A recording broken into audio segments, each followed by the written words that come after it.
Aotearoa o te whanaungatanga, tētahi huarahi nui takahi ai e mātou.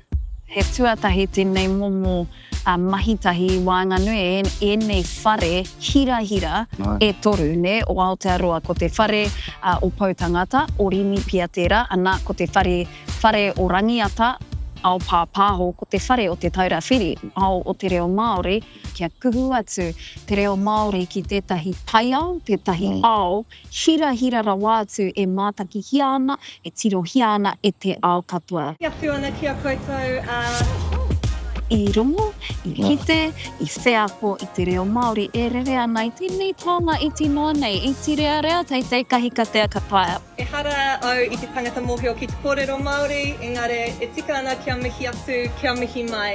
Nō reira, tēnā koutou, kia ora tātou kapo. Ka kāti he tīmatanga noi ho tēnei meha.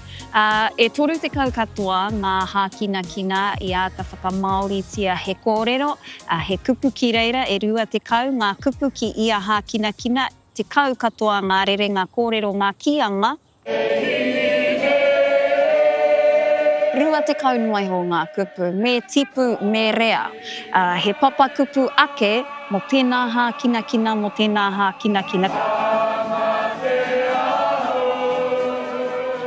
Ko te tohu pia I roto I tēnei e are ana ngā taringa o te ao whānui ki tō tātou reo. Hoi no tā te Māori mahi, I aia nei he kaue I tērā reo ki ngā horopaki horakauno kia kitea kia rangona tō tātou reo I roto I aua horopaki rā. Nā kui ngoi pē whairangi te kōrero, whiua te reo ki te ao, whiua ki te ao, nō reira, nei tāku, ka pai, anei, hopu.